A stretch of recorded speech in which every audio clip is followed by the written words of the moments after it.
Enfin l'été. Si comme nous tu aimes écouter des podcasts sur la route ou à la plage, on t'a concocté un petit best-of des épisodes qui ont cartonné. Alors laisse-toi inspirer pour préparer une jolie rentrée avec nous. Profite bien de ton été et reviens-nous en pleine forme. On arrive avec plein de surprises en septembre pour la saison 7 de Référence Petite Enfance. Bonne écoute!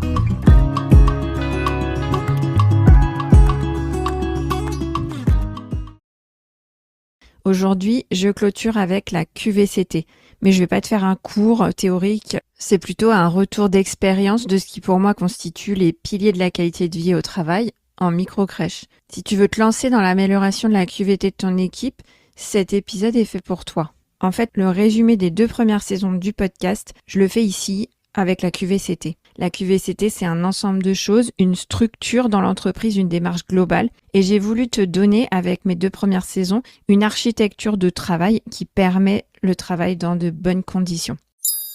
La QVCT, c'est la qualité de vie et des conditions de travail. C'est des actions qui permettent d'améliorer à la fois les conditions de travail pour les salariés et la performance globale des entreprises. Donc c'est gagnant-gagnant.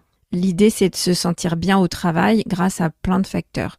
L'ambiance, la culture de l'entreprise, l'intérêt du travail, l'égalité, le droit à l'erreur.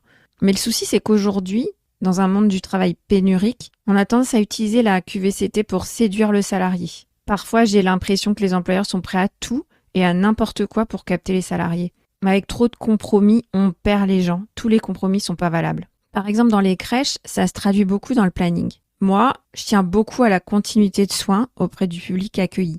Pour moi, c'est une condition de base et c'est valable pour tous les publics, encore plus les tout petits enfants qui sont en pleine construction identitaire. Dans le cas du planning, la flexibilité est incompatible avec la continuité des soins. Si on a un planning flexible, on compromet tous les repères qu'on veut donner aux enfants. Si je travaille dans une crèche, normalement, j'ai à cœur ce principe. J'ai envie de bien accueillir l'enfant, de lui donner des repères, de le sécuriser. Donc si mon employeur est flexible sur le planning, il ne respecte pas les valeurs qui m'animent dans mon métier. En gros, si je fais ça en tant qu'employeur, je déshabille Paul pour habiller Jacques. Et c'est là que je perds mes salariés. C'est là la base de la QVCT. Pour moi, le socle de base de la qualité de vie au travail, c'est de respecter le travail, la base du travail. Donc dans ce socle, je mets le sens au travail, avoir des missions précises, éviter la polyvalence floue. Ça veut dire qu'on ne fait pas tous un peu tout à la micro-crèche. Par exemple, pour le gros ménage, je fais venir un agent d'entretien 1 heure par jour dans chaque micro-crèche. Dans le même sens, je définis les tâches et missions très précisément dans chaque fiche de poste. Un autre point, je privilégie toujours les temps pleins et je n'utilise pas la masse salariale comme une variable d'ajustement. Je rends le planning le plus clair et le plus prévisible possible. Je paye les heures sup, majorées. Je mets en place un dispositif de travail avec des temps de réunion. J'ai du matériel en bon état et en nombre suffisant et j'interviens dès qu'il y a un problème matériel. Bien sûr, j'ai une salle de pause confortable qui permet de se reposer. J'ai des projets. Je peux aller acheter le pain avec les enfants, faire des sorties, aller au théâtre ou à la médiathèque de la ville. J'ai des responsabilités et je suis associée aux décisions dont je vais assumer les conséquences et j'ai des perspectives d'évolution, notamment avec les évaluations et les formations. Je prends le temps ici de faire un petit focus sur cette notion d'évolution. C'est un point qui peut faire la différence. C'est très important de laisser le temps aux professionnels d'évoluer sur le terrain. Dans nos métiers de terrain, pour qu'un pro puisse devenir manager, n'oublions pas que c'est un métier très opérationnel. D'où l'importance de connaître le métier, de s'ancrer sur le terrain. Aujourd'hui, on a trop tendance à donner tout de suite la certitude aux diplômés qui vont devenir managers dans très peu de temps. Il n'y a plus cette obligation de passer du temps sur le terrain. Et les jeunes professionnels, parfois, perdent ce sens du terrain. Et ça, c'est vraiment un effet pervers de la pénurie de pros qu'on connaît actuellement. Tu sors de l'école et très vite, tu diriges une équipe. Alors que tu connais pas le métier, tu connais pas le terrain.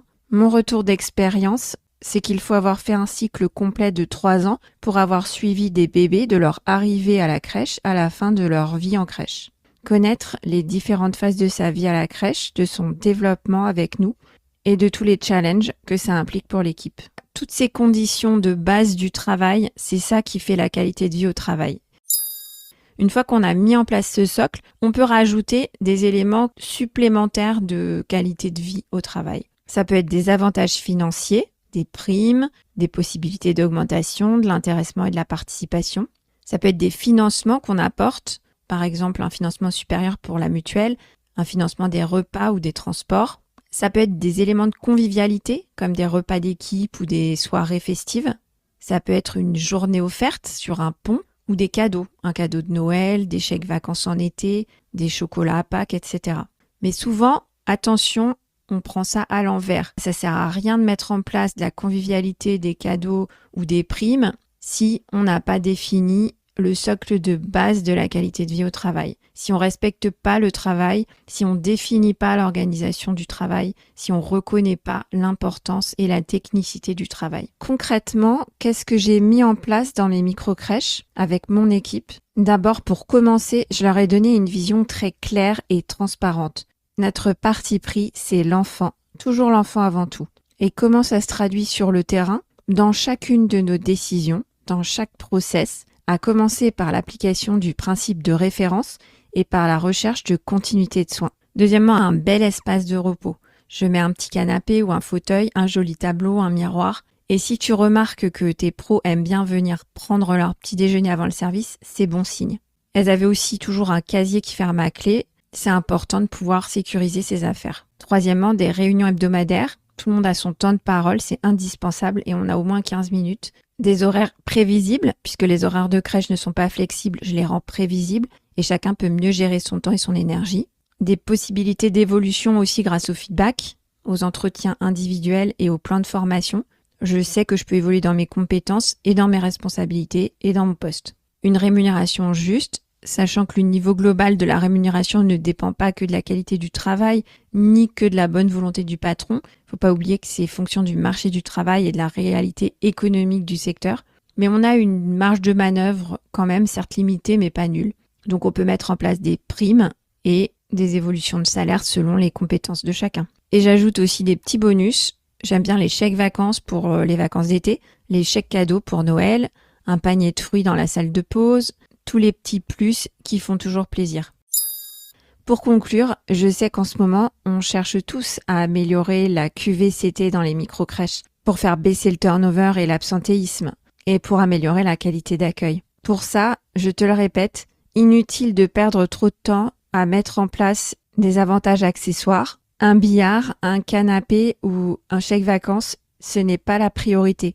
Commence par donner du sens au travail et de la technique de travail à tes salariés. Il n'y a rien de pire quand on arrive dans une entreprise que de ne pas avoir de vision, que de ne pas partager les valeurs de l'entreprise. Et quand on commence par là, tu verras, ça se déroule naturellement vers toutes les conditions de la QVCT. Pour réunir les conditions de la meilleure QVCT dans ta micro-crèche, commence par un bon plan d'action, point par point.